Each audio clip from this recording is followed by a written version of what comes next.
And welcome to an episode of Fuck Around and Find Out podcast. Jesus, it's good to be back.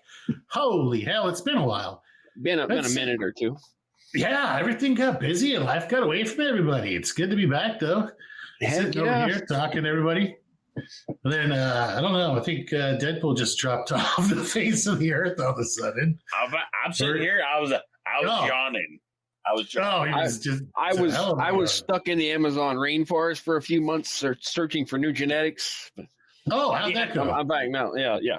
I would not lie to my loyal people here.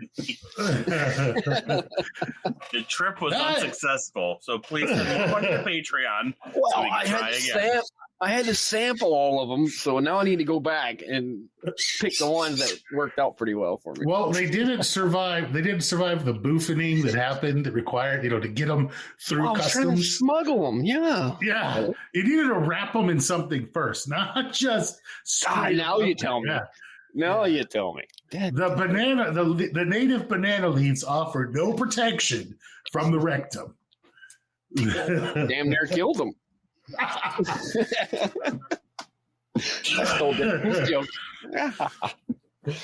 Speaking of rainforest shit, did you guys see that thing I went crazy about where the frog had a mushroom growing off of it?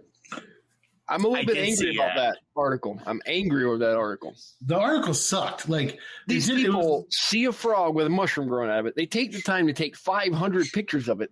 Yeah. Don't collect the frog for sampling. They just leave it. I would have grabbed that bastard and been like, okay, what happens? Is he going to die now and more mushrooms are going to come out? It's the next step of cordyceps, what that fucking is right there. Ooh, and they left it in the wild to breed. Yeah, well, then they were just like, oh, it is a bale type mushroom, and we're like, okay, that's great. There's 20 billion different bale type mushrooms, they really did fucking narrow it down. Yeah. We're pretty sure it was a fungus.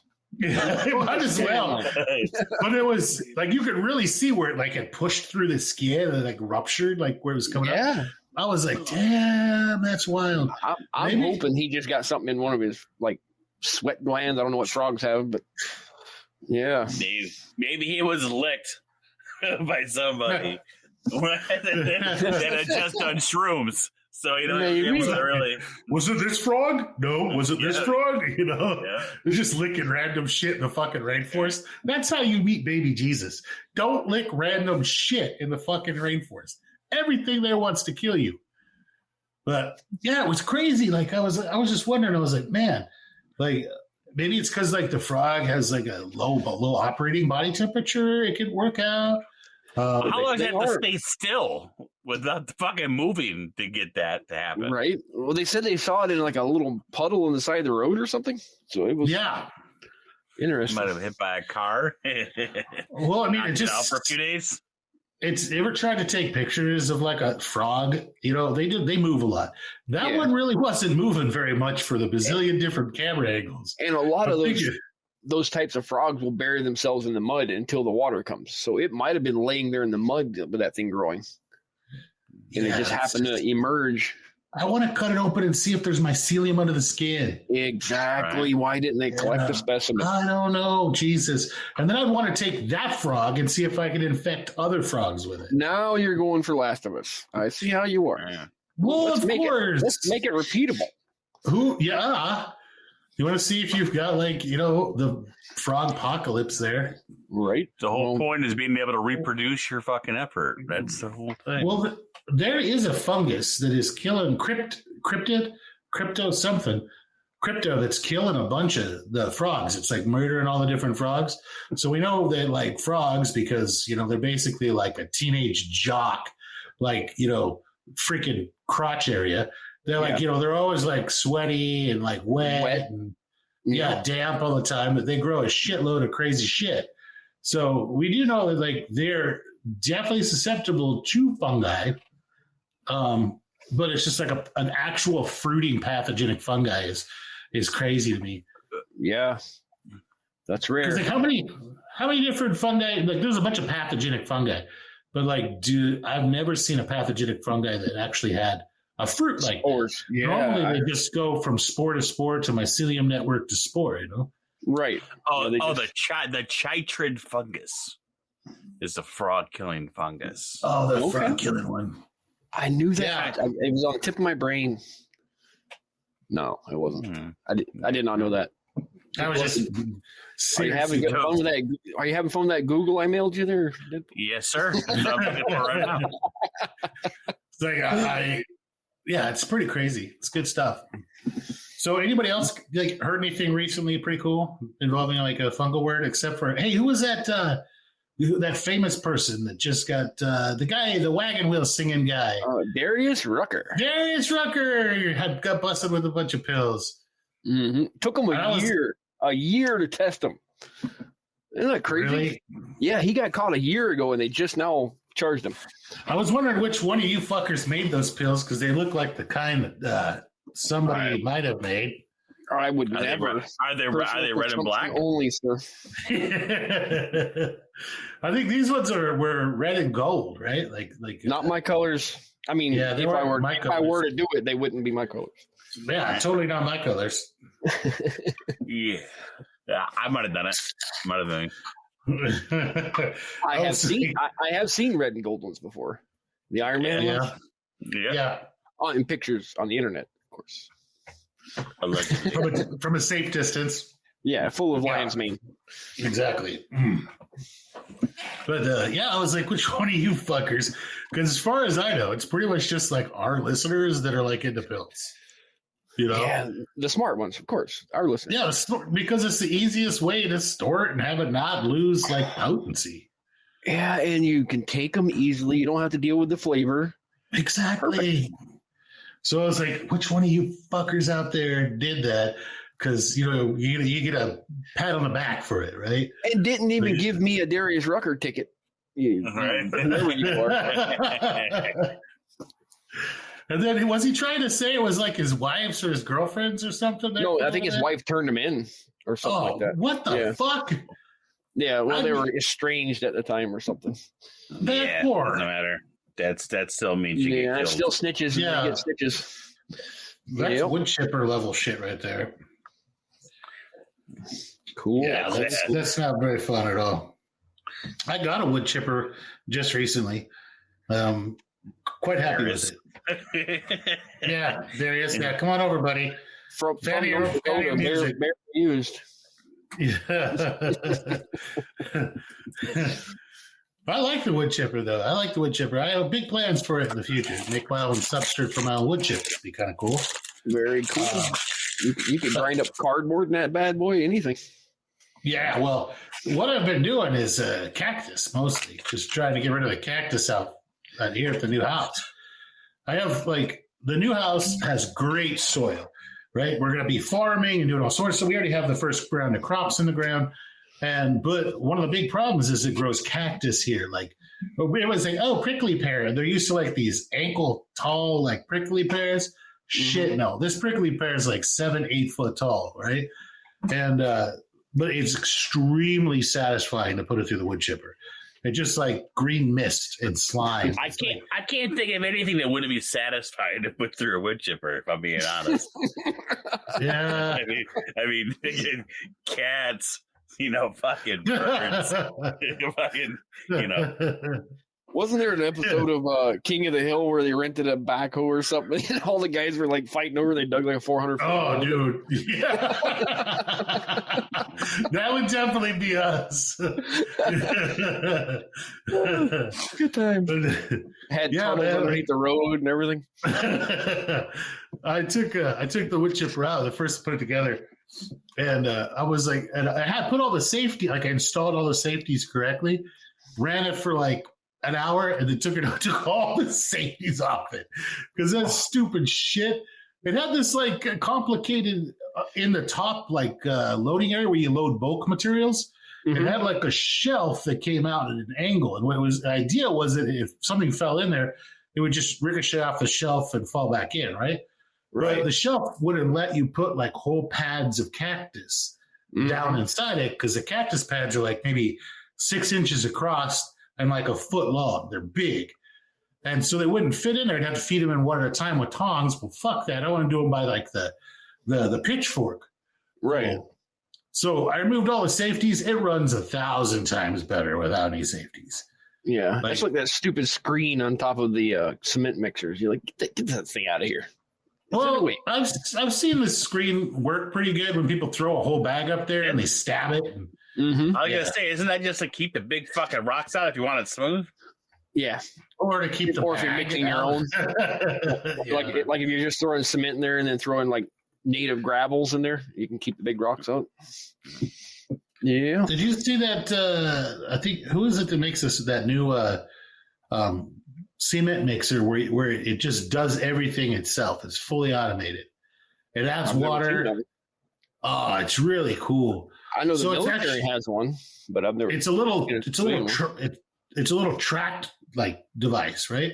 Mm-hmm. So it oozes it out under pressure depending on what setting you want. It's basically like a fucking cement automatic caulk gun, basically. So you throw your cement in there, you like your dry mix, and you fill this hopper up, and then you just tell it go, and it makes it and shoots it out a little hose, and you just put it wherever you want. Right, it's like a small version of the Army one then, because the Army has a big truck that has all the ingredients separate, and when they get to a site really, really remote, they just press the button and it mixes everything and spits out concrete. Pretty that way similar. You can drive. You drive for 5 days before you get to where you got to pour the concrete without it being hard in your truck. So it'd be like the black top where you back it up that little fucking paver machine. Mm-hmm. Real similar. I've done that before. That was fun. I had no idea how any of that happened. To me, it was all just fucking magic. I was always on the shooty side of stuff. So I just like, stuff happened. Hey, look, we got a runway. Magic.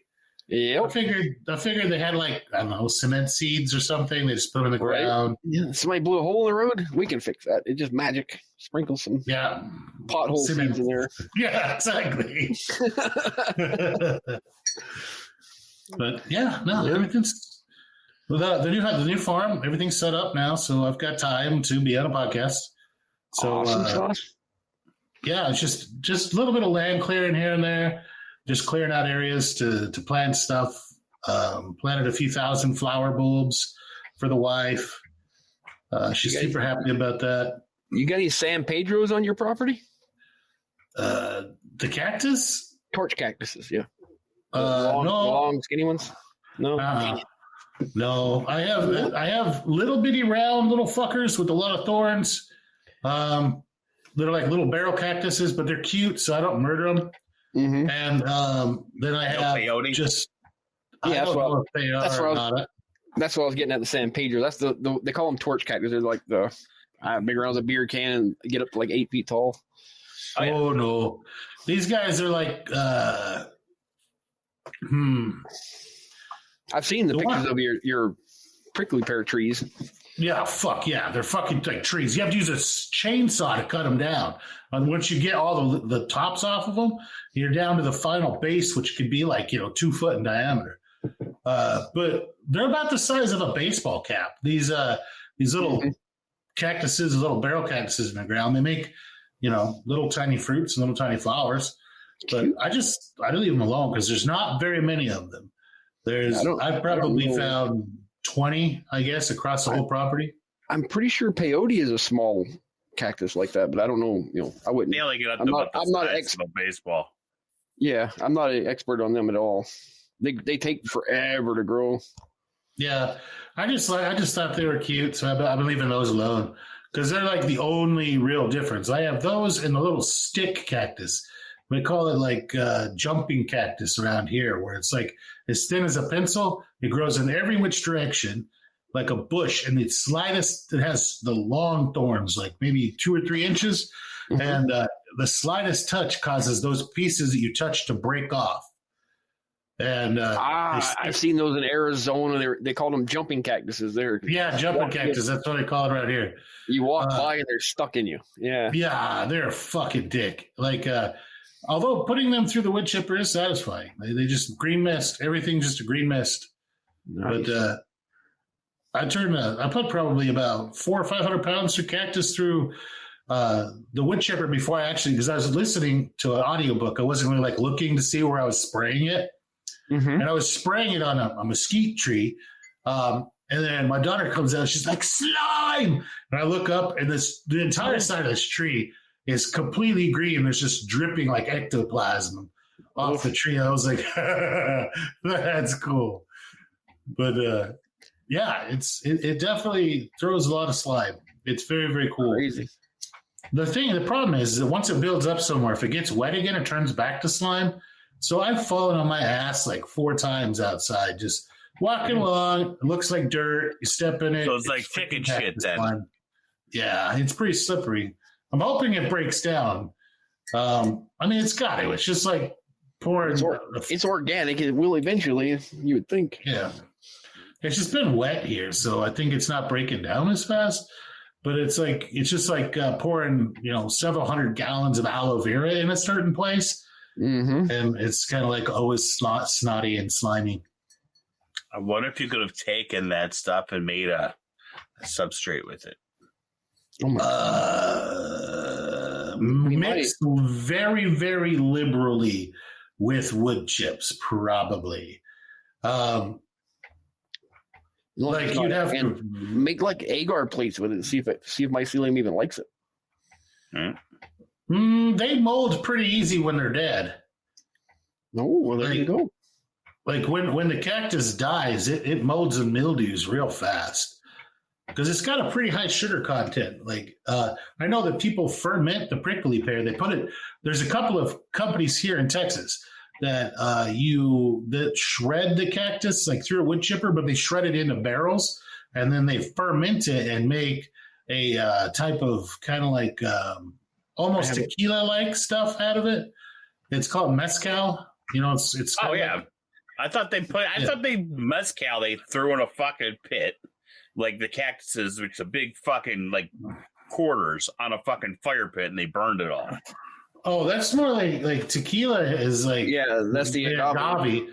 The mezcal is just made out of cactus. I have some syrup for making mixed drinks. It's called desert pear syrup. It's flavored that stuff. Yeah, it smells great. It smells great when you shred it. But I intend to do that. I intend to do a couple of barrels of it. When it gets a little bit warmer. Right now, there's still like this week. It's going to dip down to the lows are going to be in the 30s. Daytime is going to be in the 60s. So freezing. It's like, how do you survive with it? Yeah, I hope you'll be okay. But it would stop any fermentation I got going on. So it would really mess with the fermentation. So once I get my daytime, like my night times are in the next week, like the beginning of March. It's supposed to be 70s and 50s, right? 70s during the day, 50s at night, and then that'll be perfect. I'll do a fermentation there and see if I can come up with some sort of cactus beer. I'll tell you what, some of my cold fermentations have been some of the best liquor ever. They go a lot slower and just changes the flavor profile. Something to think about. And you wrap your fermentation barrel in blankets, bro. Come on, man. The yeast produce their own heat. Yeah, but I'm so used to me not having to. Like it's, when it's like, your daytime temperature is 70, in the shade it's like 60, and it gets down to like 45 to 50 at night. It's pretty much just perfect for it. Just rock on. I'm the kind of guy that comes out to check on the mash and it's frozen solid. Got to chip through the ice, put the hydrometer in there. Yeah, I'd prefer it to be not nice and happy and just nice. That's not good if it freezes, by the way. Yeah, the cold crashes. They have to kind of it's a bitch to get going again. Mm-hmm. Add more yeast. Yeah. No, it's not that simple. If you get it too bad, but you got to wake it up, and then you got to do a few things. Yeah, because a lot of times that yeast that's in there, because it already has some alcohol in it, and that yeast that's in there is like 30 or 40 or 50 generations old already. So it's adapting to the raising alcohol as the time is going on. Well, that's why they have their own fucking the high ends, right? Because they won't survive in the alcohol. It's basically sitting in its own shit and piss. Yeah, pretty much. So if you just take if you go back to the original yeast and throw it in there, say a packet of yeast, it's probably not going to do so well because the alcohol level's already up there, 4 or 5%. It's going to real struggle. But, Good times. Good times. Sounds like fun. So what have y'all been making recently? Everything. Well, yeah, I saw that you've been busy, Deadpool. You got a whole bunch of cool projects going on. Yeah, Deadpool got cool. That's what we'll say. Yeah, right. I just remember started from the beginning. So everything's been from Spore, or Meister sent me a couple plates, but nice. I gotta get my library back. What Meister's that sucker? Oh, I guess I got a couple plates from him. Never mind. It's okay. You're okay now, buddy. Yeah. I forgot he gave me some. Yeah, it looked like you got a bunch of neat little things going on in there. I've got some mushrooms growing. I've been doing a few other side projects here and there lately. Most of mine's been according to Feral. I'm trying to kill myself. Yeah. Starting seeds has been my thing. Hey, did you guys see that they finally, I've been bitching forever about wanting actual GMO seeds, and I finally got my hands on some. Actual legitimate GMO. I got these tomato seeds. They're a blue tomato. And what they did is they took Snapdragon DNA and put it into the tomato and made to make it like super, super, super colored. Snap tomatoes. I guess. Dramatos or something? The fuck? Well, they charge you a freaking $1 a seed for them. So I bought them from the actual company. It's $1 a freaking seed, so I only got 20 seeds. But you have let me ask you this: if you plant that and you only get a tomato, do you put an R at the end of the name of the seed, like a dragon fruit tomato revert? Is that no? You won't, because they've been trying. No, god damn it, reverts piss me off.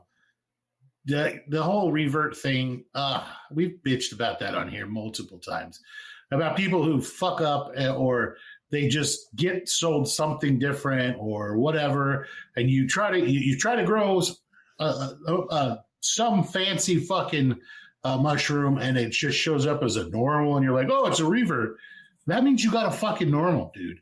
That doesn't mean you got like somebody's new Torque F50,000 or whatever it is. You just got fucking normals. That's what you got. I think I watched something on YouTube the other day. I'm trying to remember who it was. And they were saying something about reverts are good because you can see what the parents were, or something like that. And I was like, well, yeah. And like, well, I mean, it's not bullshit. It's true, but I mean, that's not what you want. So there is no good thing about it. I mean, other than the fact that it probably has psilocybin. Other than that, so congratulations, you successfully fruited something, but it's not what you fucking were aiming for. It's like going to adopt a child and coming home with a cat. Yeah, it's like it's congratulations, you picked the lowest hanging fruit. You didn't get what you're aiming for, but you got something, and it doesn't probably like annoy you. Yeah. Well, when did we get a cat? Speaking of cats, just want to give him shit real quick. Sleepy?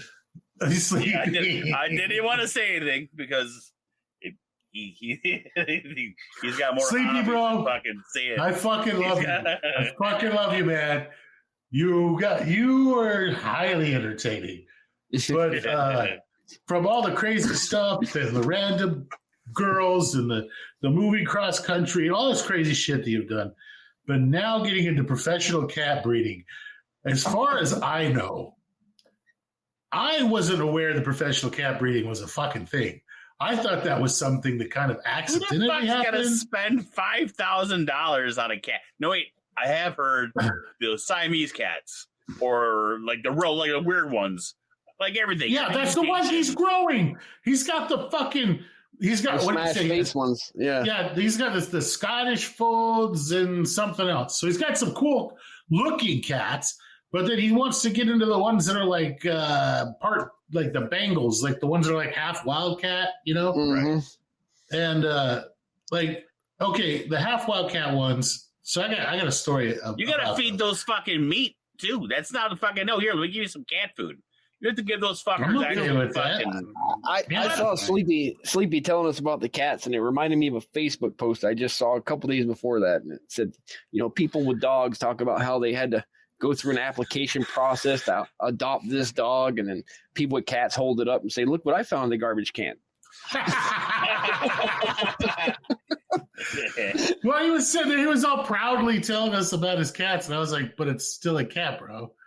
But so I gotta say, I love cats, other people's cats. I'll pet them and they can go back home. That's good enough for me. I got a cat story. This is many, many years ago before I met my wife. I met a lady, and I went to her house. So I was invited over to spend the evening. And so like getting busy and everything like that. And then I just happened to like look over, and there's a fucking cat that was like the size of a goddamn dog, right? Ah. Just like sitting on a desk staring at us. Like the man cats or something? Is that what it's called? The man cat? Maine Coon. No, it was one of those fucking Bengal things. But it was like a Savannah cat hybrid. She's like, I paid $15,000 for that cat. What? This fucking cat was like 24, 26 inches tall at the shoulder. Like, it was big. It probably weighed 54, 55 pounds. It was a big cat. But it was just sitting there staring, just like, oh, no, carry on, guys. Just keep going. And I was like, what? Shotgun. I paid $15,000 for a cat. The only way I'd pay $15,000 for a cat is if his cat carrier doubled as a work truck. Okay. No, but it was just like weird. It was like weird as shit. It was like, there's a cat's like, oh, carry on. You're like, it's kind of weird when you like look over, you got a cat who has the same size eyes as you do, right? Like, not cute little cat eyes, but like fucking adult human tiger eyes. Huh? Yeah, like, and you're like, don't take a post-coital nap because I'm gonna fucking kill you. Yeah, I mean that cat could have. It's said that like your average house cat could probably kill a human, right? Because they're like super aggressive or whatever if they got aggressive. But it's like I know that I can take a house cat. What? Yeah, I can take a fucking. If you're asleep, maybe. If you're like in a coma and they eat you, or listen, who the fuck can't fend off a fucking cat? You and me and Trimmy over there are not your average sized fucking people. We're giants and we're aggressive. All right. You have a whole bunch of people out there right now who are averaging 5'5", wearing skinny goddamn jeans and scared to go to work every day. Those are the kind of people that they're thinking the cat could fucking take. And I agree. I'll put a fucking big ass Maine Coon up against a goddamn Gen Z who's never changed a tire before in their life. Any day. I would actually pay to see that. We're gonna give this Maine Coon here some rabies and some methamphetamines, and we're gonna put little fucking what would be a good name? the binary whatever the binary. Yeah, fucking. We're gonna put our local they them in there with them and see what the fuck happens. We ain't fed this Maine Coon in a week. It's been just eating straight methamphetamines and fucking rabid bats. And it's just like, fucking. I think you could take them, like, no problem. But I guarantee you that if, like, me and that big fucking crazy Savannah cat got in a fight, I am not coming out of that bitch unscathed. Oh, no, they'll do some damage. It's a 50-pound fucking mountain lion. It's a small-ass mountain lion, basically. You're gonna fuck something up. Or a bobcat or something. Yeah. Yeah. I had a friend who had a pet bobcat. It was kind of retarded, I think, because it was really nice. Like you'd let you pet it, and they would play fetch with the softball. So like it might have been tarded, like because he found it. My little pit bull plays catch with a 4x4, right? It's the 4x4 fucking like pylons, a big huge fucking piece of wood. Mm-hmm. It's fucking bigger than her. I throw it down a fucking mountain, so that she has to run down the mountain to grab it, to haul it back up, and she can still do that for 30 fucking minutes. Mm-mm. I can barely even throw it anymore, and she's. It's good exercise for her. Oh, absolutely. Because if I didn't have her running up and down a fucking hill, it would never fucking stop. Yeah. Yeah. True. Oh man. Beers. Pop it up again. Right? We're working on it tonight. I'm telling you. Papapopolis. Yep.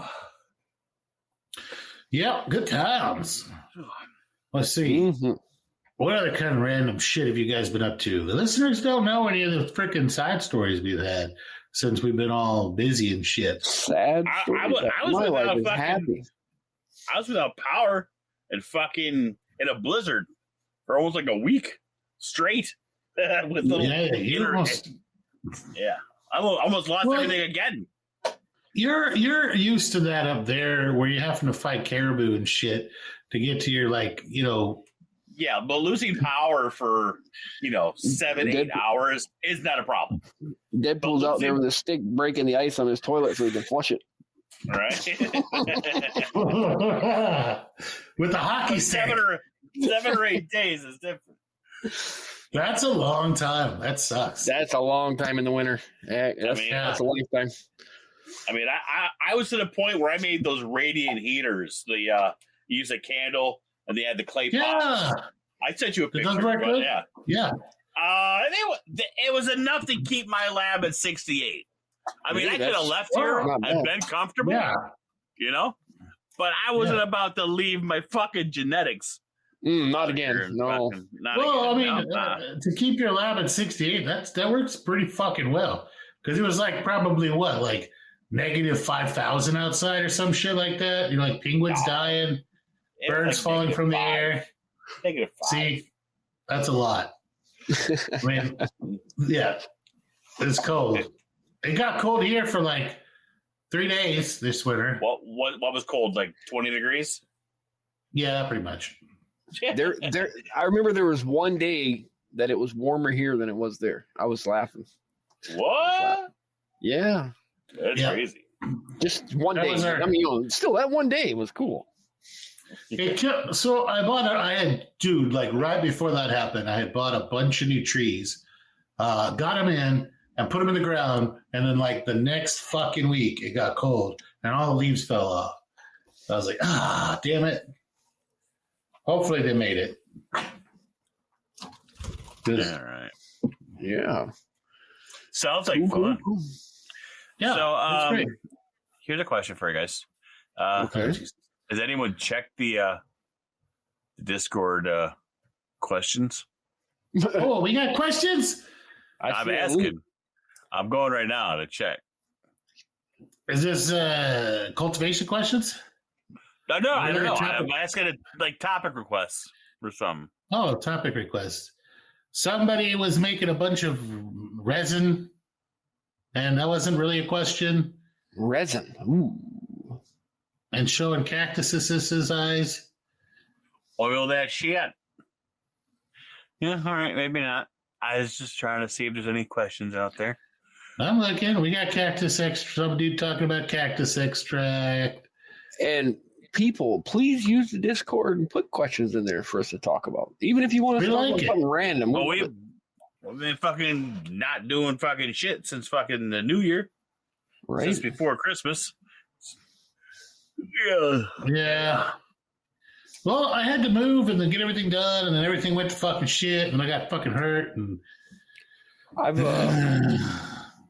I've been sidetracked on a separate mission lately a lot.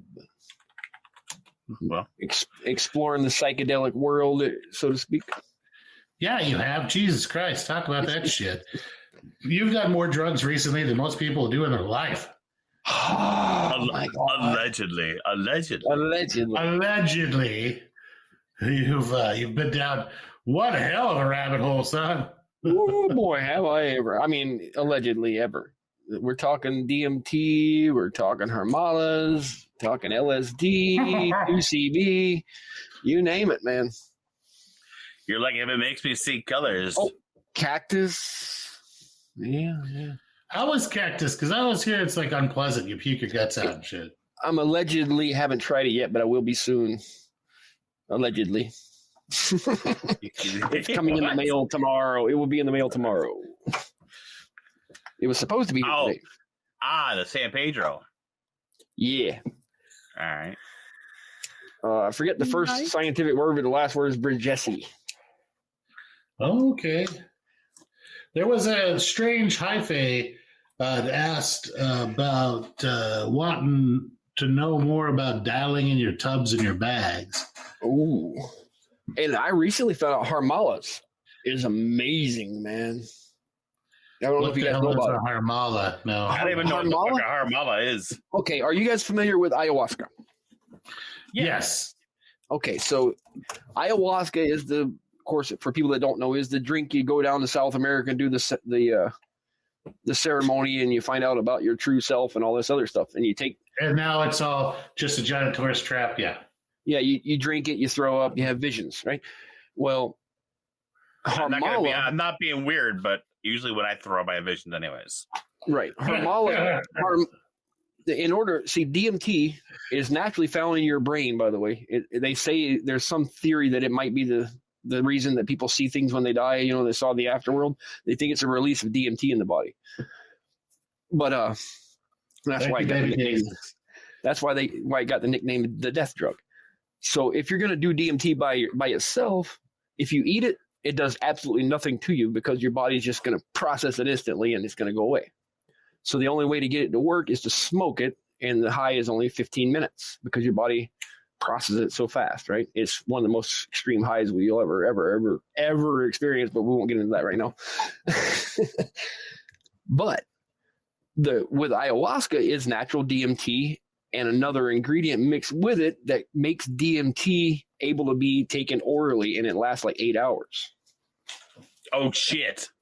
So instead of living one lifetime, you're living fucking 35 lifetimes. So what Harmala is purified version of that chemical that allows the active to stay in your system longer. And if you purify it properly and crystallize it, you don't get the sickness from it either. You just pop a little pill and you're good to go. They call it pharmahuasca. But it turns out that it's an MAOI, monoamine oxidase inhibitor. It stops the serotonin from being processed. $10. You got it. Good pronunciation. Yeah. And it's also a really good antidepressant. Super good antidepressant. It's like more powerful than any antidepressant you can get off the market. Oh, yeah, because it has the serotonin blockers. Yeah. And it's slightly hallucinogenic on higher doses by itself without even having anything else with it. But you why are we giving this to people? Right? Because it's free and it's natural. But you can take this stuff and you can, let's say you do a gram of shrooms and you normally just see some pretty lights.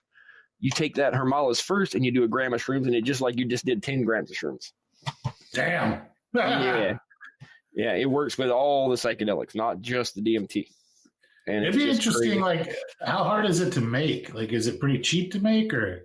Super cheap to make. It's a little more in depth as far as the process, but it's, I mean, you can make like a year's supply for $10. Dude, somebody out there. And it's semi-legal. Somebody out there needs to make your Harmalas and mix it within your pills with the psilocybin, and then sell that as Harmalasybin. Yeah. Yeah, they call it there's a name for it. Psilohuasca. Psilohuasca. Yes. Yeah. It's beautiful. How much of the Harmala do you need to take in order to get effects if you take with psilocybin? Do you need to take like a shit ton, or can you just be like standard dose is 150 milligrams? Oh shit! Yeah, you can fucking totally mix that shit easy. The math even is easy on that. Like you need 150 milligrams of Harmaline and 600 milligrams of freaking psilocybin fits in one AAA capsule. Yep, just easy. Like so, the math of it's really easy on that. Yeah, and it would really stretch your shrooms out a long freaking ways. Oh, it just makes them a lot. It'd make it a lot more interesting to make party packs. And doesn't it also make your trips more visual and better from that point on as well? It multiplies all the effects quite a bit. Yep. Oh, and after the fact, it rewires your brain a little bit. Nice. But that's the DMT that rewires your brain. I'm not sure if the psilocybin would or not. We'll have to. Dude, I'm always happy and perky as fuck for like a week or two after psilocybin trip. Well, I'll tell you guys about. I allegedly tried DMT for the first time a while back. Allegedly, and for a long time, I've been dealing with my mushroom trips just being, everybody's talking about how they're just so wild and crazy, and most I would get is just pretty colors, just feel good. I didn't get these crazy visions or anything like that. How do you know they were colors? Because I know what a color is. And by the way, I have seen all the colors. I've seen colors that aren't even in this universe now, but we won't get into that. So I tried this DMT allegedly for the first time, and it was just, oh my Lord, hang on to some grass and hold on for dear life because it's different. I mean, it takes you to an entirely different universe. The world we live in is not real anymore. Okay. Nice. So that's all done and well and good.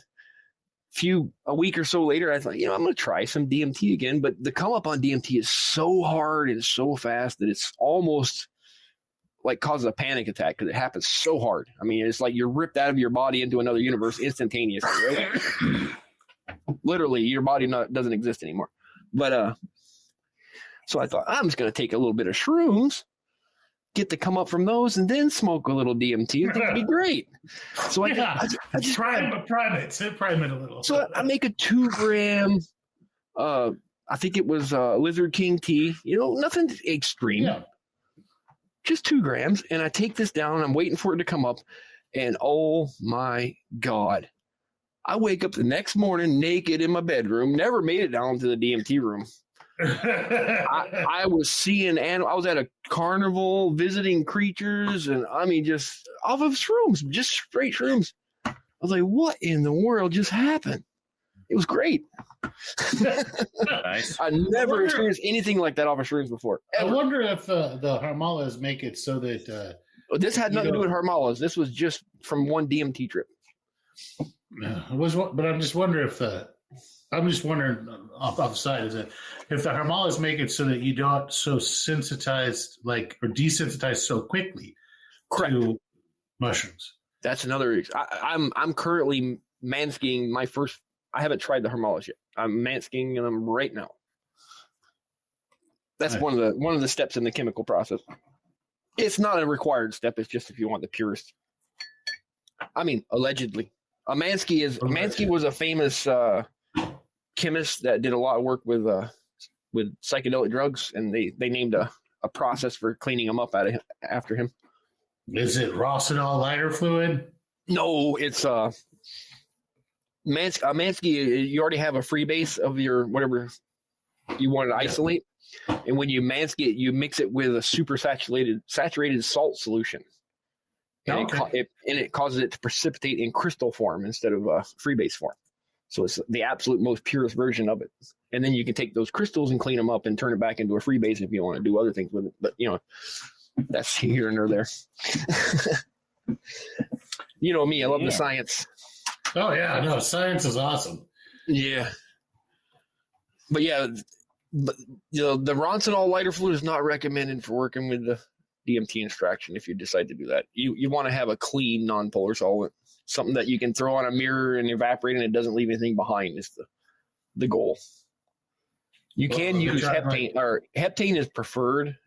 But, I was about to say heptane or methylhexatrexone. You can use naphtha, but you want to use what's it called? LM and P or something like that. I forget the letters on it. It'll say on the jar, and then you want to test it for purity. Make sure nothing stays behind on a mirror or a piece of glass when you evaporate some. If it stays on the glass, it stays on your lungs. You're right. Well, this is really interesting. I'm going to have to look into the Harmaline thing. Research it a little bit. You'd be surprised. I didn't know it existed. I got into some other crazy groups, and they were teaching me the ways. I like. Let's be honest, Trim. You were trading knowledge. Oh yes. I was teaching them the way of the mushroom, of course. And they were eating it up. They didn't know hardly anything about. These people were experts in all the other psychedelics, and they're like, "So you grow the mushrooms?" I'm like, "Well, yeah." Let me take you under my wing. Well, lots of people grow mushrooms, but not a lot of people I would consider to be like cultivators of mushrooms. Yeah. Right? Yeah, there's a lot of people that think you could just inject spores in a bag and mushrooms pop out magically. And sometimes it does work that way. Yeah, it really does once in a while. Yeah, sometimes you can do stuff really that simple. But do you want to be a farmer? Or do you want to be a guy who throws seeds out your front door and hope you get a tomato someday? In Texas, it can literally happen like that. Literally, it's that easy. True. But we got another thing somebody else was talking about here. They wanted to talk about more about different psilocybin extracts, like alcohol extractions and blue honey. Alcohol, blue honey, things like that. We've talked a little bit about blue honey. We did it. Especially we had tea on there too. I just did it with the my ultrasonic cleaner. I did it a little while ago. I have to get permission, but I have an idea for a future podcast or a future topic. Okay. I got to get permission from the guy who invented it. But I know a guy who has figured out a way. He's a chemist. I don't know if he wants to be named yet or not. He knows how to take CBD powder, the pure CBD powder. Yeah. He has figured out a way and had it scientifically tested and shared the reports to turn CBD powder into pure THC.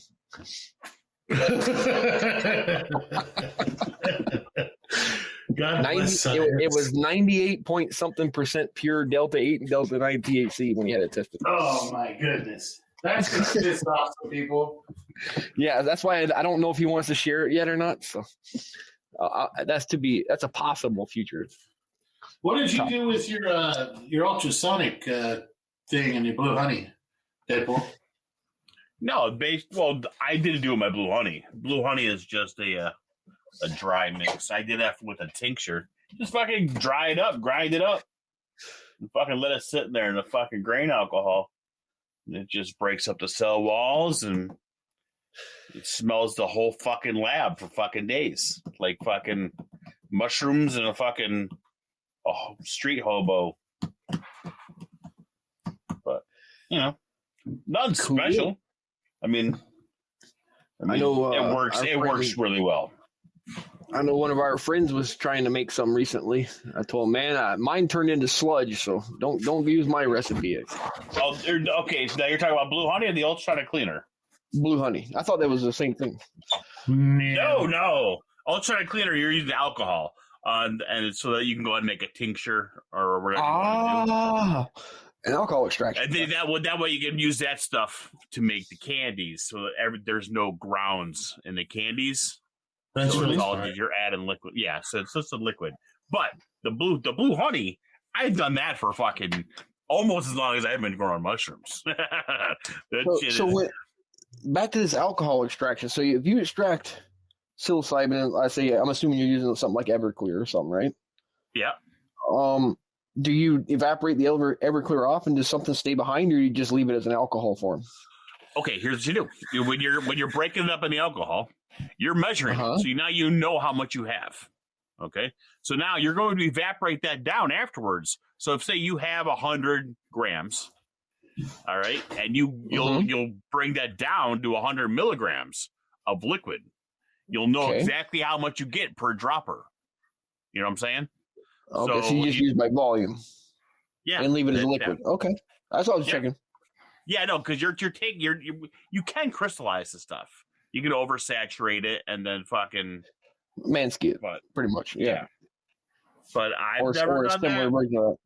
Yeah, I mean, all you're doing is fucking. You're gonna let it evaporate down. I honestly didn't know if psilocybin had a crystal form. That's what I was curious about. I have seen it. So I've never done it. I mean, I did it with a rotovap. Yeah.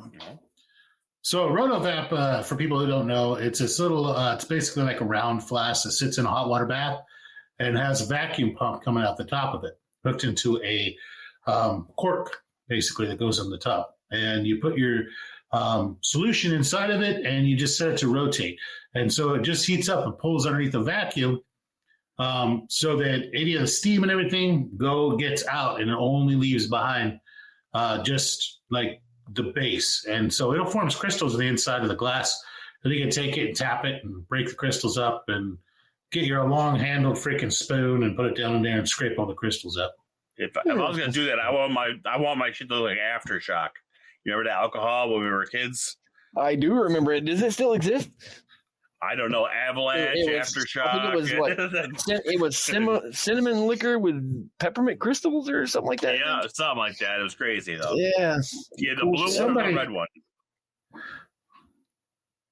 I think one was peppermint liquor with cinnamon crystals. The other one was cinnamon. The only one I remember is red.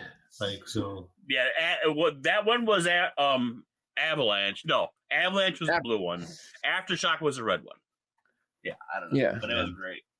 Aftershock. I'm gonna Google that. That's cool. Oh wait, I gotta type liquor with Aftershock. Apparently, LIQUOR. Yeah, if you just put Aftershock, you're gonna get a video game. Good Lord! You can buy it, but it's expensive. It's still a thing? Oh, yeah, there it is. And there is a blue one and a red one. Yeah. Yeah, the blue one should have been called Avalanche. Or maybe Avalanche was the flavor. I don't know. That was a long fucking time ago. Like damn near 25 years ago. Right? Yeah. It's been a minute. Holy Jesus! $230 for a bottle. I'm thinking it's no longer made, and you're buying a really old bottle. Yeah, it'd be worth it just to have it on my shelf. Maybe you think maybe they'll trade me for a couple ounces of fucking. Maybe. That's like, remember Goldschlager? I don't know if that's still a thing or not either. Oh, that's still around. That's still there. I've seen it recently in a little plastic bottle. Yeah, it was like a 120 ml plastic bottle. Yeah, you get those at the fucking the gas stations on your way home from drinking all night. Make sure you're sober on your way home. Right. You got to straighten out, so you can drive a little further. On a good cold turkey on the way home. Well, it doesn't say if they stopped making it in this article, but yeah, they were talking about how it was gross. I thought it was actually pretty tasty back in the day. It was good stuff. Before you develop taste buds, son. True, I was drinking old English 800 beer because it was $1 a quart too. So. Oh my God! I was drinking Avalanche and Boone's wine. Strawberry Hill, yes sir. All right, what else? Oh yeah, the blue honey. Hangover, the blue honey. Hangover in a bottle. No, okay, the blue honey shit. The sludge. Now, whenever you want to do your blue honey, the important part is you have to make sure that the fruits are good. There's you don't want to put that in there, even though it's dehydrated. You know a lot of times you're like stir flush, you might get a Tammy in there. You start seeing what popping up, and then you're like, all right, good. I got my good 2 flushes. I'm set. But if you put any of those in blue honey, you will, but you're basically putting that bacteria inside a fucking, a fucking love tank. First flush, primo, pick of the crop ones, huh? Yeah, you want that to be nice and clean, and use Sterile Tech when you're making it. I mean, I use Sterile Tech for fucking everything because I'm in a fucking barn, but so don't stir it with my fingers or nothing like that, huh? Yeah, don't fuck it. Yeah, don't fuck it. and you'll be okay. Gotcha. And the longer, it depends. Like you could do it, and you'll be set right away if you want, because it'll still work if you leave the grounds in there. Now you can also warm it up to room temperature and put it through, a cheesecloth and take everything out. So it's just looks like regular fucking honey, and you don't have that chewiness to it. Gotcha. That does take a long ass time. I'm wondering if I didn't grind mine up too much, because I had it like in a powder form when I made it, and there was More no surface area is filtering good. that. Well, if you warm it up a little, all the ground should go to the bottom, and you could just scoop out the top. Not Okay. honey. You don't want to use, because if you heat it up, the honey up enough, I think it fucks up the psilocybin. Okay. What about like a water bath? Well, there's no That's what oxygen in honey, so like you shouldn't be. Even if it was warmed up, it wouldn't have anything to oxidize. I don't know. You would think that, but there's a top to that jar, and the stuff on the top gets bad. And then when you rotate it around, you're just spreading rot. Because you have to keep flipping the blue honey jars. You're not just leaving it on a fucking shelf, because it won't do shit. It'll sit there and it'll stop like a quarter way down. Because I used to do a jar to ounce of honey. I mean, I'm sorry, an ounce of fruits to a jar of honey. And that shit'll go down and hit the top quarter of the jar of the fucking fruit, and it'll just sit there. It won't keep going down. You actually have to turn it upside down. Then you have to mix it a few times. You have to mix it if you want it done right, you do it every about a week or so. The colder the better. Okay, I got to be the guy who asks also. Is it worth the trouble to make blue honey? I wonder if you could just put the whole jar in a rock tumbler. You don't know, because you don't want to move. You're only doing it to mix it. You want it sitting still on a shelf as cold as possible, because you're trying to get the psilocybin out of the fruit. And if it's constantly moving, I don't think it works as well. Never tried it. So, I mean, I'm not saying not the FAFO that shit. I'd be interested. I mean, like I have a. I'm a big fan of the rock tumbler, so.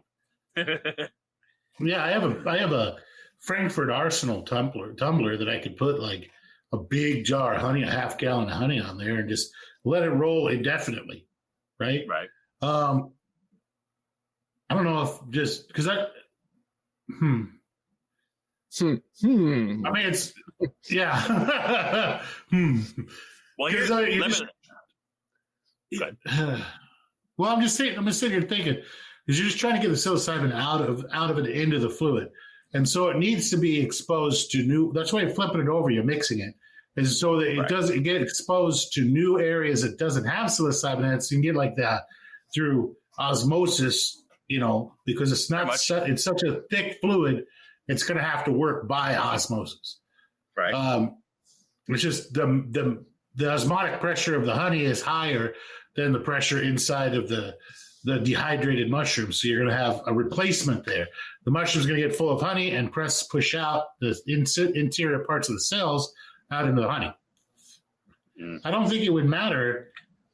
Is that kind of like is that called for steaks? The Briard, where you put the salt on there? Is that what that's called?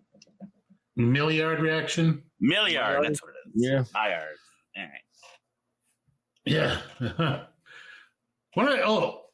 Maillard. The reason I know that is I have a big ass, like 8-pound container of citric acid that is name brand is Maillard.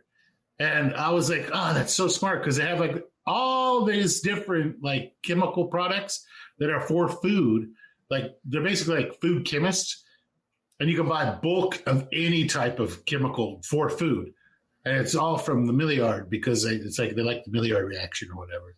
So branding. That's what they say. Yeah, it's great branding. Love that company, man. You can buy all sorts of weird and interesting things. Like you want to buy just pure gelatin, you can get up there. You want to buy just pure citric acid, pharmaceutical grade, you can get it there too. Nice. What about if I wanted an Asian, or I don't know if we're going to be allowed to import those for very much longer, sir. We're quite angry at China at the moment, and China is trying to World War fucking III, everybody. Listen, you've got more fucking guests going through your fucking property every fucking day. I mean, what the hell? Are you by the border? Do you get to see all the? No, I'm not. I am not by the border. If I was by the border, I would. Okay, I get hypothetically. Are we talking about shooting people or no. Fucking poison ivy in the air or no. All those things would be great, but no. I don't understand why we can't let the attractive people in. Okay, like they need to be like, okay, you're coming to fucking the land of milk and honey here in fucking America. We like if you're a 7 and above, we're gonna let you in. But like if you're like a 6.8 and fucking below, then I'm sorry, you're getting deported. But for everyone we let in, can we get rid of an ugly person? I'd be gone in a hurry. I'd be like on the first boat out of here. No, but like we can. Okay, for every attractive person we let in, we can get rid of 2 ugly people on welfare. It's gonna fucking even out real quick. Not only will we raise the overall attractivity of fucking America, but we'll get rid of a bunch of leeches at the same time. It's fucking great. Talking about you're bringing the leeches in. And how about instead of attractive people, we switch that to useful? If they're already going to be attractive, they're going to have something to do. Whether that is finding someone to sexually service who is a productive human and can afford to pay to have a trophy wife, or America. Whatever. This is America, land of the trophy husband and stuff. Yeah. So, anyways, the music. So we're going to this music. We're going to this music festival right along. June. And speaking of fucking blue honey, for the festival, I am making blue honey, but instead of using regular fruit, I was going to do Enigma. I was. They got fucking 5 bags going right now, but I've come up with a better thing. Even stronger. I did today huge fucking harvest of truffles. And I'm going to hide the truffles and make truffle honey. How come you can't make like Harmala honey with DMT in it? You can. Why couldn't you? Why can't you add the Harmala? Would the Harmala mix with the honey or stay in the crystalline form? Okay, first off, this is for a music festival where you're going to be walking around. So I'm assuming you don't do your own drugs. You do the safe drugs and you distribute the questionable ones. That's how America works, sir. It takes one person to have a bad fucking trip. I think it's going to be more like a red pill, blue pill kind of thing, where you take the Harmala, let it kick in, and then you take whatever other drug you want with it. Oh, okay. I'm just like that's probably the best way.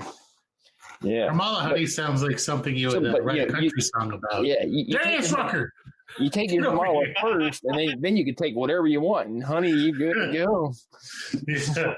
Harmala honey, Darius Rucker, get on it, son. I'm thinking like a 36-hour cactus trip over there. Why not? Oh my God! So, I've just heard that the cactus is not that pleasant. Okay, so everybody I've heard that I've talked to that's done cactus has been like, man, it makes you sick to your stomach and you're queasy and blah blah blah. I'm like, why the fuck would you want to? I take drugs, okay, hypothetically, because I want to allegedly feel good. I don't want to take them because I want to puke my fucking guts out like ayahuasca or anything like that. All right. First off, the ayahuasca, I've never done it myself. Mm-hmm. But one of my guys over there in Beardy's fucking crew, he does all that shit. He used to have a huge farm and shit. But I believe it's the skin. If you cut it up and you leave the skin in there, that fucks up your fucking system. If you the just skin and the center, yeah. You want to get rid of those two things. Yeah, there's like a Dude, there's I like a, swear they put Ipecac in that shit because like all these damn tourists go down there and they've watched YouTube videos and so they want the fucking full pukey experience. well then those fucking bulimic fucks need to go ahead and fucking do what they gotta do. It doesn't matter. Well, there is a way to chemically isolate the active compounds out of the cactus too, and get rid of all the shit that makes you sick. I wonder if it's a different type of trip. It probably is somewhat, but It's kind of like the toad venom, where you got the one that's fucking. Oh, legit. that's dangerous. You get a fucking frog, or then you got the one that you're making in the lab. Don't do toad venom, kids. That's not good stuff. I have a fucking story about that. So my brother was a fucking idiot. And he would go and catch all of these fucking toads when we were growing up and squirt, pinch their fucking venom glands onto fucking zigzag paper and roll it up and smoke it. And get horribly, horribly ill. And he'd be like, well, it's not the brown toads. And he'd go and look for a different color. My God. He's so he's just going from toad to toad. It's like, that one wasn't, that's not a good one. Yeah, it's not the brown ones with the dark brown stripe. It's not those ones. Those ones made me shit myself and fucking throw up for 8 hours. Okay, toes if they're black. Yeah. Okay, you guys have access to FAFO podcast picks, right? Yeah. I'd imagine so. It's my server. Yeah. You got to send that to your brother-in-law. I sent a little gift there. Oh no, I haven't. Wow! The original that's just a gift clip. Yeah. The original was Homer stranded on his island. And he just kept licking toads until finally one of them got what he wanted. Yeah. I like the Hypnotoad with the eyes going all crazy. Yeah, Hypnotoad is the best toad. In the original clip of that video, though, he's sitting there. He has 40 frogs there. He just picks them up and licks one after another until his eyes finally get big. He's like, "Yep, that's the one." Yeah, no, that would have been my actual biological brother, who I haven't talked to in. Oh my God, Jesus! Let's see, 35 years, 30 years, yeah. But for a pod, I do need to make a safety statement for everybody. If you're interested in DMT, drugs are bad, okay? If you're interested in DMT, you cannot have done opioids within 30 days of doing it. It's for your own safety. If you have been doing opioids and they're still in your system, there's a chance. It's not guaranteed. There's a chance it can cause serotonin syndrome. Ooh, that's a good syndrome too. That's lots of seizures. Yeah, so it's a safety thing. Don't do opioids if you want to do DMT, kids. And another thing, don't do toad venom, 5-MeO DMT. That's the only DMT that's ever been known to actually kill somebody. Oh yeah, well, my brother didn't die. I don't think. I don't know. Maybe he's dead now. Who knows? I don't see it's being worth the risk. When regular DMT will fuck you up more than anything you ever experienced in your life, and it's perfectly safe. How long does DMT stay in your system? Could somebody do DMT?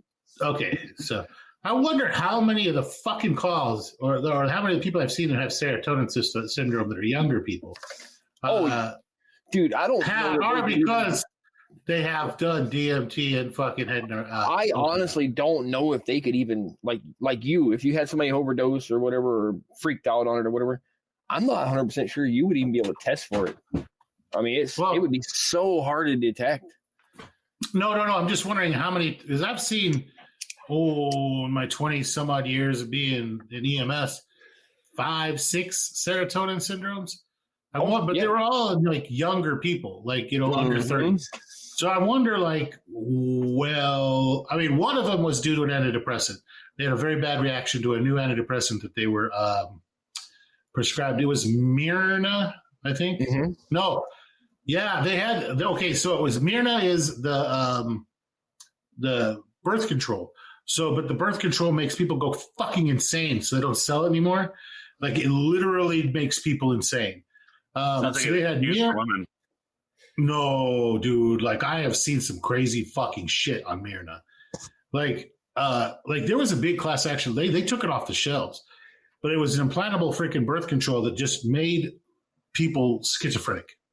Wow. Like a small a small percentage. Like by a small percentage, I mean like 5%. Yeah, 5%. You know, it's going to stop you from having a little fuck trophy, but you know what? You got a 5% chance of going absolutely ape shit and stabbing your family to death. You know, and that's a 1 in 20. What the fuck? That's not good. That's a 1 in 20. So they took it off the shelf. But there for a while, it was wild. You'd see every hospital had at least one patient that was going through psychosis directly related to that. Like at any time, like an ER at any time. So, and there was 10 or 15 hospitals in the area. So it was, 10 or 15 cases a night. But anyway, I wonder how many of the serotonin syndromes I've seen were because people did like a DMT or DMT derivative and had opioids in the system. It's possible. It'd be almost impossible to, nail it down on the head and like, this is what happened unless they told you. Oh, yeah. No, every single one of them I've checked up on have been like, oh, it was idiopathic, which means they don't fucking know, right? Mm-hmm. Idiopathic just means, what happens. It happened. We don't really know. It just happened. So I'm wondering if well, maybe that's what happened. It doesn't happen to everybody, but there's a chance if you've been doing opioids, it's best just to wait until it's out of your system. I just like those weird science things like that. I like to look out for it. So, but other than that, there's been no known ill effects from DMT. None. I mean, I've never heard of anybody getting crazy and killing themselves on it or anything because you literally lose control of your body while you're on it. So everybody I've seen on DMT is couch locked. Yeah, you literally so I'm told once you take the last hit and you're looking at your hand, you're like, what the fuck is that thing? I don't know what that's for. And then after a while, you're gone. Yeah. I mean, literally, it's like all you can do to set down your smoking device. Yeah, I saw a video once of somebody doing DMT, and they just like fell back into the sofa on the last hit.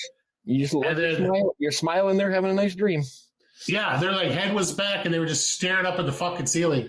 And then like a few minutes later, they came back and like, oh my god! And they started telling this huge story, and you're like, wow, that all happened in like just a few minutes. Yes, it's amazing. I cannot believe that the human brain can possibly create the things that you see when you're doing that. It's undescribable complicated. I mean, it's crazy. Maybe it doesn't, and we're just in a fucking simulation, and you're just skipping out of the fucking simulation. That's one of the theories that we're in a big video game, and somebody presses pause on the game, and we get to meet the devs while we're in there. You know what I mean? Holy shit! It's just well, maybe I'll do more drugs since I can't currently work. So. You're on the opioids, though, fucker. You can't do them right now. No, I'm not. I'm not on anything. I don't fucking hurt at the moment. I thought they gave you like They did, but all I did was just store them. Oh, you didn't. I thought they gave you what the hell's that one? They gave me a lot. They gave me Dilaudid, like a bunch of Dilaudid injections. They gave me a bunch of Valium injections. They gave me morphine. But they sent me home with like Norco 15s and a whole bunch of other shit. And they sent me home with Norco 15s and Toradol and muscle relaxer. And but I was like, I think I can just kind of power through as long as I don't do anything. And after 3 days, like I didn't hurt anymore. I just had I filled the prescriptions and just put them on my fucking emergency shit. Yeah. Like, in case somebody gets hurt. When I was a young man in my 20s, I was roofing a house and I took a header off the house, but the concrete walkways slowed my fall on the way down. Nice. That was nice of it. So I ended up in the hospital with my face wired shut and busted up. And nurse walks in after I come to after all the surgery, and she's like, "You feeling pain?" And I'm like, "Uh-huh." My face is all wired shut. She goes, squirt something in my IV, and oh boy, A few hours later, she comes in later. I'm starting to hurt again. She's like, "You feeling pain?" She's like, You got any Tylenol instead? Because whatever you gave me last time was too much. That was the morphine they gave me. I couldn't even move my legs to go pee. Oh, dude. Let me tell you what. I do not like Dilaudid. I don't understand why everybody always wants Dilaudid. To me, I don't even take Tylenol because I'm fucking allergic to NSAIDs. I can't take Tylenol and I can't take fucking ibuprofen, right? I can't take Tylenol brand Tylenol. There's something in fucking Tylenol brand Tylenol that fucks me up. And ibuprofen, just a terrible idea. I have a bad reaction to ibuprofen. So, I can take the Norcos, but I have to take there's a bunch of 2 Zyrtec before I take a Norco, and then I won't puff up, but I'll still be itchy from the acetaminophen. But so I don't take anything. When I get hurt, I just have a couple beer. Right, I pull a muscle, might be some whiskey, but so I hadn't taken. I had never had Dilaudid in my life, and she's like, "We're gonna give you some Dilaudid." I was like, "Okay." She's like, "You ever had Dilaudid before?" I was like, "No." Well, the doctor has 5 milligrams ordered for you. And I was like, "That seems like a lot." And she's like, "It's okay," and pushes it in my thing, and I was like, "Ugh." It was just to me, it was a weird kind of half out of body. It didn't stop the pain, but I just didn't care so much about it anymore. Right? But I still knew it was there. And it still felt like someone's trying to chew me out from the inside. And I was super not happy with it because it just because I just focused on what was literally going on with me at the moment. And then I went to sleep, but I had some trippy ass dreams. But I was I didn't like Dilaudid. So then they went to the regular morphine, which, I like morphine. I could see why people do fucking morphine. Morphine and me, we got along great. Oof. It was too much for me. Too much. It was the full body warmness and happiness and sunshine. So I was like, okay, I don't hurt at all. Give me another one of them. They gave me 7 milligrams of morphine IV the first time, and then 8 the next time with when they tried to reduce. I have so people don't know is I was working and I ended up with lifting really heavy people. I ended up with a incarcerated hernia. So I ended up with about a 1-inch break in my abdominal wall that about 8 inches of guts came through. Which sucks, but it didn't cut off the blood supply to it. So it was just considered incarcerated and not hey, we have to do surgery on it today. But it was extremely painful. And then they're like, we're going to try to reduce it. And I was like, what do you mean reduce it? We're going to try to push it back in. I was like, oh, hell no. And so they gave me 8 of freaking morphine, 2 more Dilaudid, an entire stick of freaking Valium, and then put me on oxygen because they're like, you stopped breathing there for a minute. I was like, no shit. I can't even remember to breathe. And, oh, God, they started pushing on it. And that fucking hurt. My wife's like, you better stop. He's going to fucking kick your ass. But it hurt. It hurt. Wow. It hurt. They're like, oh, we'll come back in 30 minutes and try again. I was like, oh, hell no. So, yeah. It doesn't hurt now, but I can't lift anything anymore. Not until I get surgery. I hope it goes well. I can't believe that. Man, they got to have some kind of robotic thing to fix you up better than new. Well, come on, man.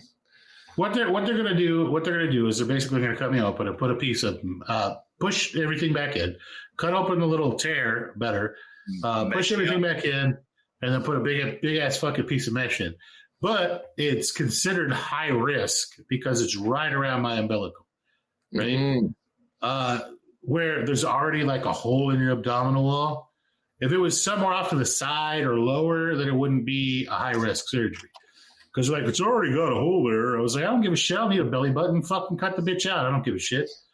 But no, so I have to go see a specialist. Well, do you need a belly button? No, what the fucking good does it do me? It lost all of its use, fucking 30 seconds after I was born. Right. That's why I don't know. I don't know the doctor stuff. I'm not a doctor, so I didn't know if it had some secret use or something. It has no super clues. But yeah, so now they just put me on fucking restrictions. They're like, that's your only restriction. You can go back to work. Call my work. Work's like, no. They're like, you can't lift. You can't be. You can't run around with the ambulance and save people. I was like, I have people that lift. You think I lift things all the time? No. The rule is lift with your firefighters, not with your back. Right? You make the fucking firefighters lift everything. They fucking love that shit. They sit around all day long making fucking badass, calendars just so they can go out there and lift somebody and be like, thank you. I haven't successfully put a fire out or saved a building in my entire career, but I can put you in the back of an ambulance. But no, I don't hate firefighters. Love you guys. I love the firefighters. I have a great relationship with the firefighters. But you don't call firefighters to save your house. You call them to get all your shit wet. Your house is totaled. As soon as you call the fire department. Ouch.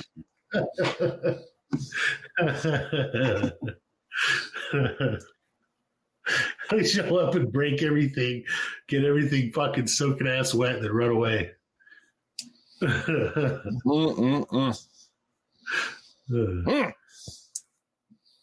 Yeah.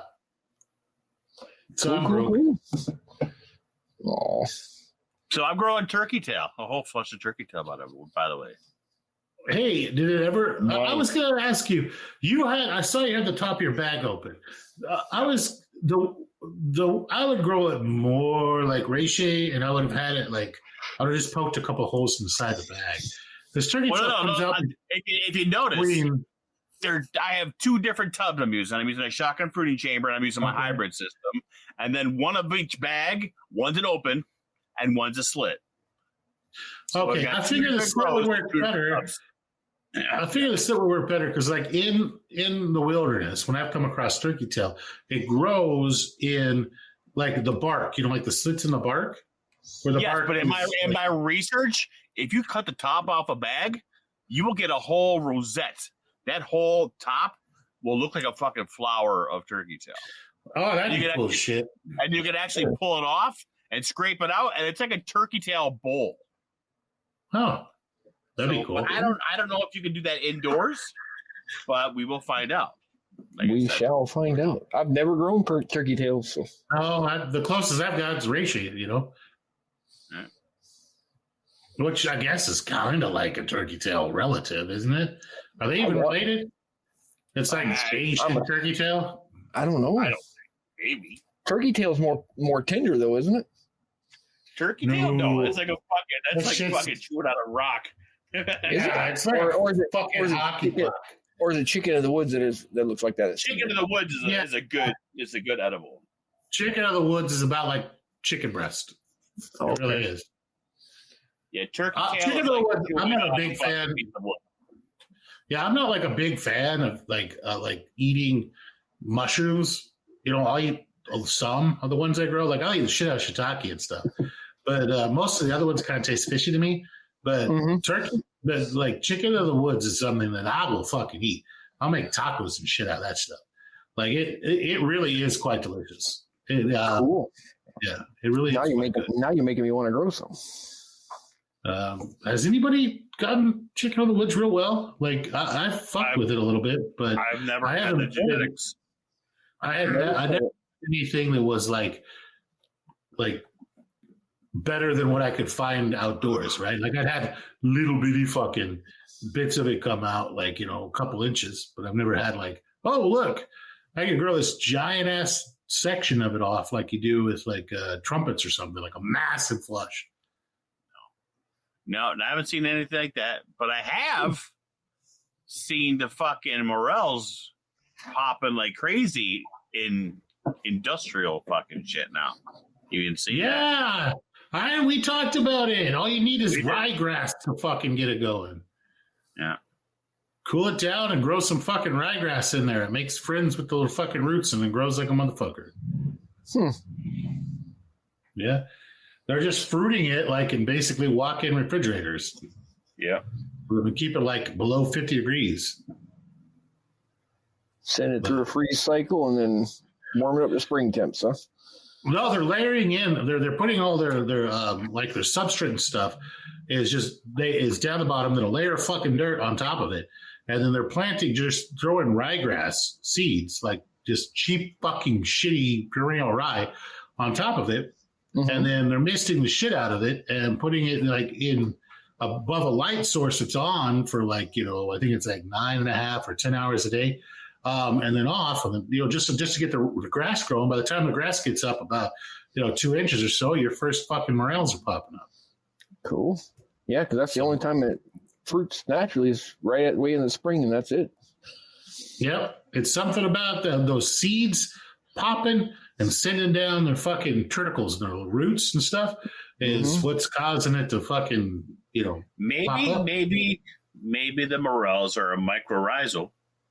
And they need to have that interaction with the fucking. That's what people are thinking now. And the baby grass seeds are telling them, "Hey, it's spring." Yeah.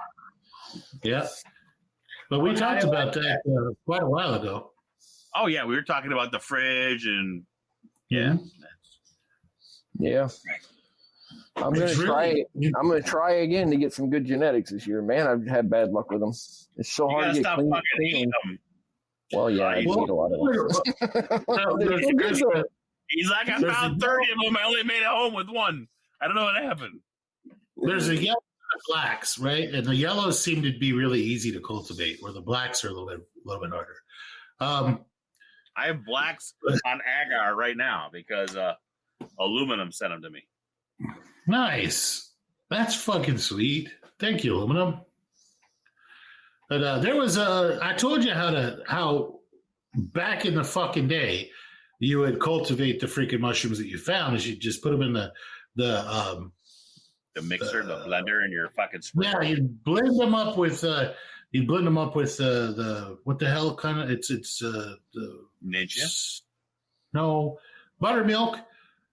You blend them up with fucking buttermilk and water, and then you put them in a 5-gallon bucket, throw a bubbler in there for a little bit, like overnight, and then you go and pour that wherever the fuck you want. And they grow. So, yeah, there was a thing, I think Boy's Life, like way back in the day about cultivating mushrooms that way. And that's where I freaking learned about it. It was like in the back of like a 1996 fucking Boy's Life magazine. Crazy. It worked. So, are you motherfuckers got any fungus growing right now? Me? Not intentionally. I have a little bit of stuff on plates and a little bit on grain, but nothing giant. I got turkey tail growing out there in the mesquite forest. Just on just mesquite logs. I have a lot of these very large mesquite logs that are like, 8 inches in diameter that I want to pull over and like half bury and do a big shiitake grow out of mesquite. Yeah, I got a little bit of Enigma going, a little bit of Lizard King. All the gourmets are going, of course. And I'm trying to think, there was something else I had going. Can't remember. A pink buffalo, maybe? Oh, nice. Thai pink buffalo? Yeah. When it comes to some of these new stuff I see growing, everybody's got like there's some new shit that's came out in the last couple of months. Like, how much more potent is that than the stuff that we've been growing? They're not keep up with all the new stuff, man. There's so much. You're looking at the top. They top out at like 3%. A lot of people have been talking about pans. The badass lizard king. The badass lizard king that we fucking grew back in the day is just as good as this weird, newest crazy shit. Then, huh? Oh, I know. 2 grams of lizard king sent me on a 7-hour adventure. I'll tell you that much. On some of the ones that we've isolated down for potency and stuff, like the ODP I sent you, yeah, it's good. That's a good one. I mean, that's been done, and so I had that on for a long time. But I mean, the new ones now, they're like they grow normal shit, but it's the fucking. I think they're topping out at like 3%, and that's good. It's great, But a lot of people in the community have been talking about pans lately, though. I don't know why the big thing with pans. I've never actually grown pans. It's the same reason why people can't just fucking grow mushrooms, and they gotta fucking everyone wants to cross something. Everybody wants 35 fucking R's at the end of their fucking name. I don't know. I just think it's ridiculous.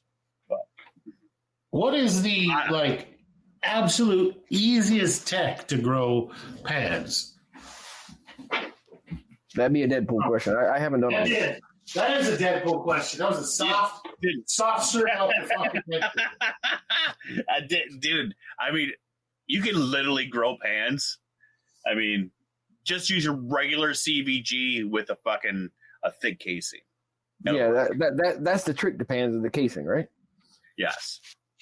Okay, that's what I always encourage. I mean, I'm not talking like a fucking half inch or something.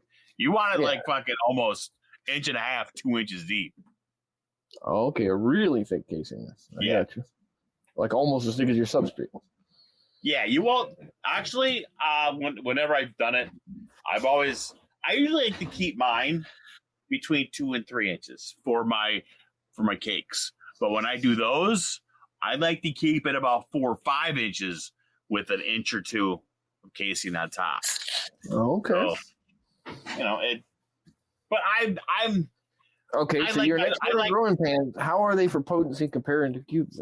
Or is there really that much to write home about, or why are people bragging them up so much? I'll just be honest with you. I've never even taken them myself. Okay. I just grow because I like to grow. Never did them. So have they started fucking with pans like you do cubes and making weird? Yeah, dude. Dude, everybody's fucking mixing everything with everything. You got these people that collect the monos, so it's like I've got some pan, the whole fucking market Deadpool, is cyan reverts coming up. Right. Fuck you. But no, I mean, don't get me wrong. I mean, it's fun. But now people, that's all they want to do. It's like now people are trading monos. So they don't even have to do the work anymore. Now they're getting monos from people and making crosses. And it's like this great grand, But then these fuckers are still selling their shit after the first fucking grow because it looks great. And, you can show me pictures of fucking spores under a microscope or fucking mycelia and clamps, all you fucking want. Don't mean fucking shit to me because I can copy and paste too. So they don't take the time to stabilize anything. Exactly. It's like, don't get me wrong. I love Toke. Toke's nice. Okay. Toke is I like the way it looks, and I've been working up the same. That was one of the very few that I was able to save. And I still got my nice top hats. But as soon as you hit that spore from there and you try to keep that going, you have no idea what the fuck you get. But they told you that when you got it. That's why you're able to pick between your F7 and F8. The only time to really get something that's gonna be exactly the same is a clone. Yeah, absolutely. Tissue samples are the way to go. And you don't want to know what? I've been fucking. It's weird. I just figured I'd try something different, but this whole build-up now that I've been doing to get my library back, I just now started doing agar again because I lost all my agar and I was just I didn't want to do it. I mean, but now how many do I have here next to me? I've got 12 on plates, but I've got almost 20 in the library that are growing on grain and everything. But everything I've been doing has been strictly grain only. My swabs, I took my petals. I was putting them in grain jars. All right, so I'm getting everything through grain. I'm not doing agar to get them started. But oh yeah, and so how I make fun of people for the corn, like the corn's the best thing in the world. Oh, we're gonna find out. So I have 4 flats of jars next to me. I've got Tractor Supply whole corn, Tractor Supply whole drippy corn. I've got a regular Jiffy drippy corn. Then I've got oats, and then I've got Peptone oats. Okay, so and I'm going to run all 4 of them to see if there is a difference. But I'm going to say this. I mean, I go by facts. As far as making the corn, it is so much fucking easier. And if putting a fucking quarter cup of fucking syrup in the fucking water during the pre-soak makes as big of a difference as people say, I'm going to swap the corn because I have this jar of corn done in, I'm talking with piecing, within 5 hours. Oh, wow.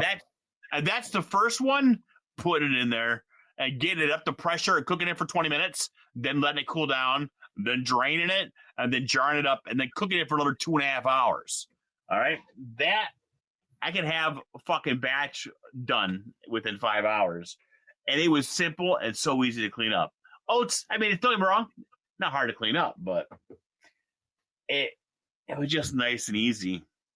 And so if it works as good as the oats. Yeah, I'm seriously curious. Yeah. We'll find out. And then the drippy the track supply corn, and the feed corn looks completely different than the Jiffy corn. I mean, I'm having a hard time looking at this jar, finding a kernel that isn't busted up. But they're busted up out of the bag. Yeah, and the starch in the corn from Tractor Supply, it's like pretty much all starch. So, and a part of it is gonna convert to sugars, a small amount of it when you heat it up and cook it. So it might get sticky. But. Well, you're putting fucking Karo syrup in it. I hope it gets fucking sticky. I would probably use amylase alpha or amylase, like when I cook it. But that's me. Yeah. Whitey gave me the same thing when I asked him. I told him I was doing an experiment. Said exactly how do you do your drippy? So I'm going to do that exactly. But nice. he gave me a nice thing to use. I was like, yeah, fuck that. No, but I use the Karo syrup only because I use that in agar. And some of the agar plates I'm doing now because I'm not doing. Wasn't Beard saying there was something wrong with using Karo syrup, that it had something else in it? Can't remember what he said though. I don't remember. I've used it 1,000 times and never had trouble though. Yeah. No, I don't think it can have much in it because it's already for human consumption. I mean, that made it like less than. Let me see. Karo syrup ingredients.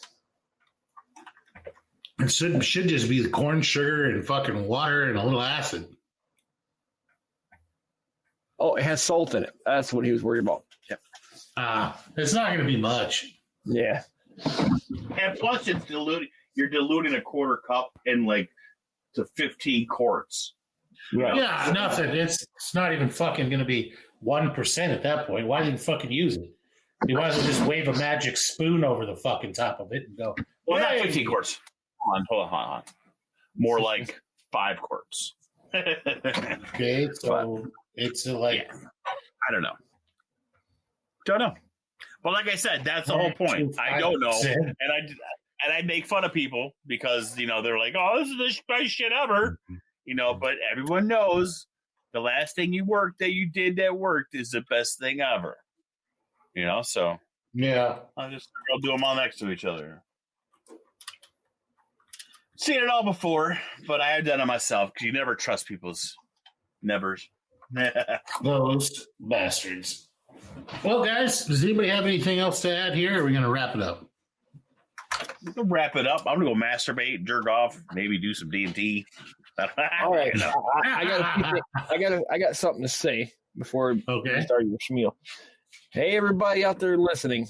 If you want us to keep having podcasts, we need you guys to come to our Discord, start talking to us, and tell us what you want to hear. What you hate about us, what you like about us. Let us know. What about Farrell annoys you the most? We will keep making FAFOs as long as we get requests to make FAFOs.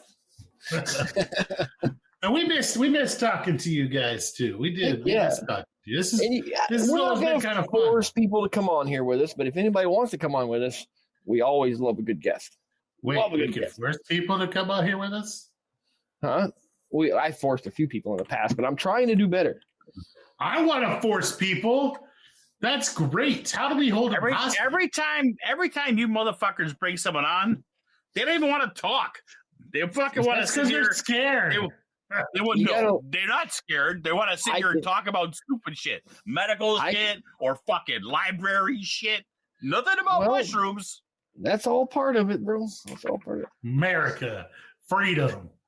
I'm willing to talk about just about anything within reason. That's the spirit. Just about. Well, except for Deadpool's crotch rot. I'm tired of talking about that. Right? Jesus. Generally at this point, we usually try to go around and try to say something positive.